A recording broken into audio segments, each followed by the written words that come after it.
Hello guys, welcome to online school. Today we see chapter 12 मेरे तो गिरिधर गोपाल दूसरों न कोई of 11th class Hindi. Watch the video from start to end. If you like the video then please like and share.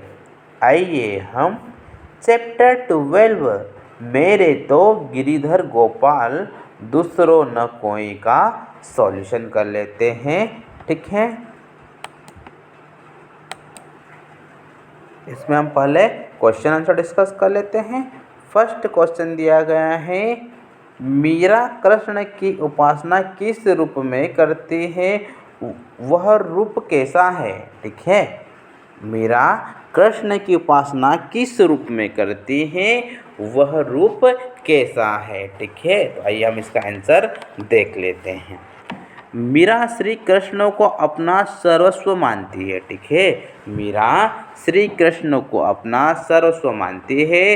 ये स्वयं को उनकी दासी भी मानती है. ठीक है, ये स्वयं को उनकी दास भी मानती हैं और श्री कृष्ण की उपासना एक समर्पिता पत्नी के रूप में करती हैं. ठीक है, मीरा के प्रभु सिर पर मोर मुकुट धारण करने वाले, मन को मोहने वाले रूपवान है. ठीक है, मीरा के प्रभु सिर पर मोर मुकुट धारण करने वाले, मन को मोहने वाले रूपवान है. ठीक है, नेक्स्ट क्वेश्चन देखते हैं. क्वेश्चन नंबर 2.1, भाव व शिल्प सौंदर्य स्पष्ट कीजिए.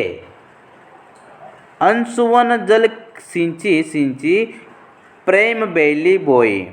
अंशुवन जल सिंची प्रेम बेली बोई, अब तब बेली फैली गई, आनंद फल होई.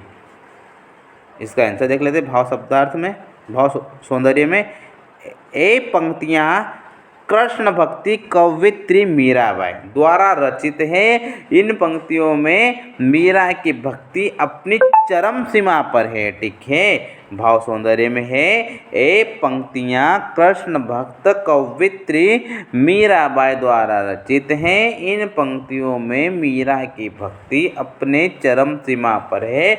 मीरा ने अपने आंसुओं के जल में सिंचकर कृष्ण रूपी प्रेम की बेल बोई है. अब उस प्रेम रूपी बेल में फल आने गुरु हो गए, अर्थात मीरा को अब आनंदानुभूति होने लगी है. ठीक है, अर्थात मीरा को अब आनंदानुभूति होने लगी है. ठीक है, शिल्प सौंदर्य में आ जाएगा भाषा मधुर, संगीतमय और राजस्थानी मिश्रित भाषा है. ठीक है, इसमें भाषा मधुर, संगीतमय और राजस्थानी मिश्रित भाषा है. सिंची में पुनरुक्ति प्रकाश अलंकार है. ठीक है, प्रेम बेली बोई, आनंद फल, अंशुवन जल में संज्ञारूपक अलंकार का बहुत ही कुशलता से प्रयोग किया गया है. ठीक है, नेक्स्ट क्वेश्चन देखते हैं. 2.2 में देखते हैं, भाव व शिल्प सौंदर्य स्पष्ट कीजिए. भाव व शिल्प सौंदर्य स्पष्ट कीजिए. दूध की मदनिया बड़े प्रेम से मिलायो, दसी मधी व्रत काढ़ी लियो, उरी डारी दही छोए. ठीक है, एक बार फिर देख लीजिएगा. दूध की मथनियाँ बड़े प्रेम से मिलोई, दधी मधी धृत कढ़ी लियो, डारी दयो. इसमें हम देखते हैं आंसर. भाव सौंदर्य, इस पद में मीरा ने भक्ति की महिमा को बहुत ही सुंदर ढंग से प्रस्तुत किया है. ठीक है, इस पद में मीरा ने भक्ति की महिमा को बहुत ही ढंग से प्रस्तुत किया है। इस पद में भक्ति को मक्खन के साथ समान महत्वपूर्ण तथा सांसारिक सुख को छाछ के समान आसार माना गया है। वह कहती है कि मैंने दूध की मदनियों को बहुत प्रेम से मदा है। ठीक है, वह यह कहती है कि दूध की मथनियों को बहुत प्रेम से मथा है। इसमें दही को मतकर घी तो निकल लिया है और छाछ को छोड़ दिया है। इस प्रकार इस काव्य पंक्तियों में मीरा संसार के सारे सार तत्वों को ग्रहण करने और व्यर्थ की बातों को छोड़ देने के लिए कहती है। इसमें शिल्प सौंदर्य देखते हैं।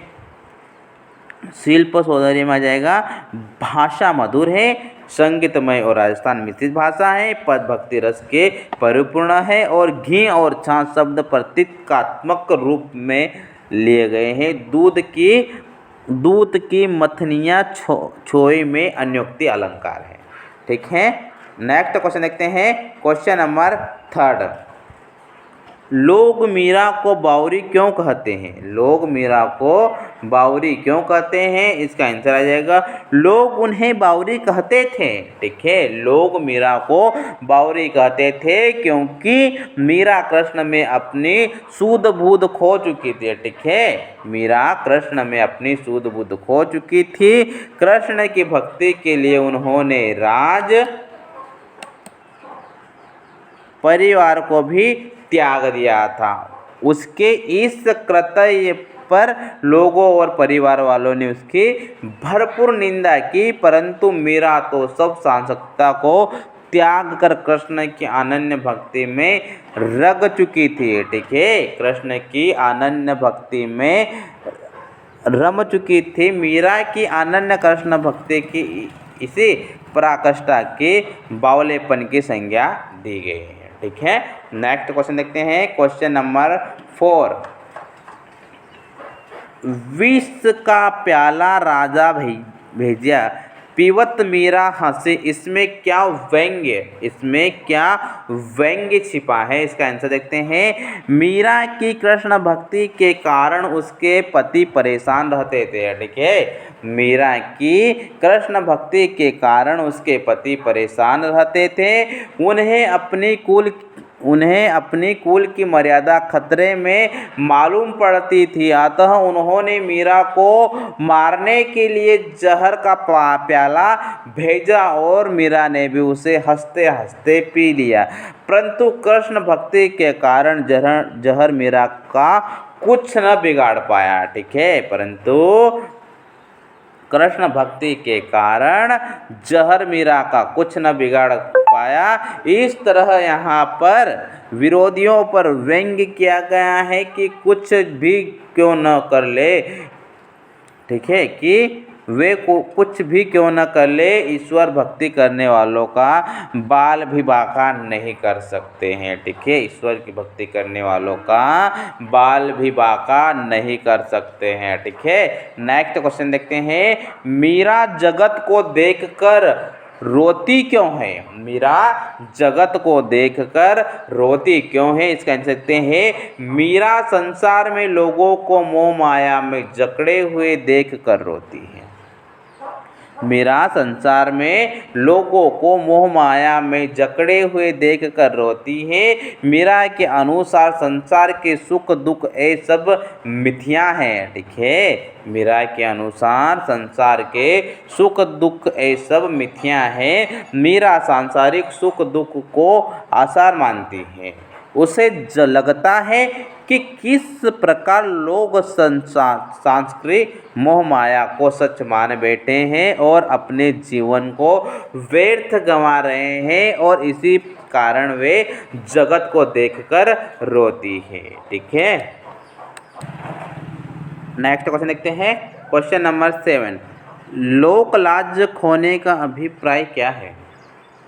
लोक लाज खोने का अभिप्राय क्या है? इसका आंसर आ जाएगा लोक लाज खोने का अभिप्राय परिवार की मर्यादा खोने से है। ठीक है, लोक लाज खोने का अभिप्राय परिवार की मर्यादा खोने से है। हर एक समाज की अपनी एक मर्यादा होती है, ठीक है।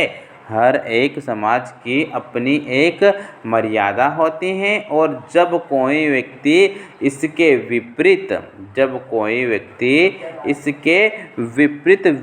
विपरीत कार्य करता है तो उसे मर्यादा का उल्लंघन मानकर लोक लाज खोने की बात की जाती है, ठीक है। उसे मर्यादा का उल्लंघन मानकर लोक लाज खोने की बात की जाती है, ठीक है।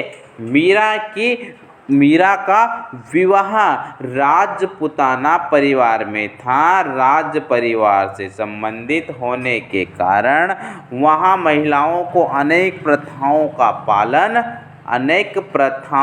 पालन जैसे पर्दा प्रथा का पालन करना, पर पुरुषों के सामने आना, ठीक है, पर पुरुषों के सामने आना, मंदिरों में जाकर भजन कीर्तन में शामिल होना आदि अनेक बातों की मनाही थी, ठीक है। मीरा ने परिवार की इन झूठी मर्यादाओं की परवाह न की और कृष्ण की भक्ति, सत्संग, भजन, साधु संतों के साथ उठना बैठना सभी निर्भयपूर्वक जारी रखना। इसी संदर्भ में मीरा के लोक लाज छोड़ने की बात की गई है, ठीक है। नेक्स्ट क्वेश्चन देखते हैं। मीरा ने सहज मिले अविनाशी क्यों कहा है? मीरा ने सहज मिले अविनाशी क्यों कहा है? इसका आंसर देखते हैं। मीरा ने प्रभु को अविनाशी कहा है। मीरा के अनुसार ऐसे अविनाशी प्रभु को पाने के लिए सच्चे मन से सहज भक्ति करनी पड़ती है। ऐसे सहज भक्ति से भक्त को प्रभु की प्राप्ति अवश्य है, ठीक है। भक्ति करनी पड़ती है, ऐसे सहज भक्ति से भक्त को प्रभु की प्राप्ति अवश्य होती है, ठीक है।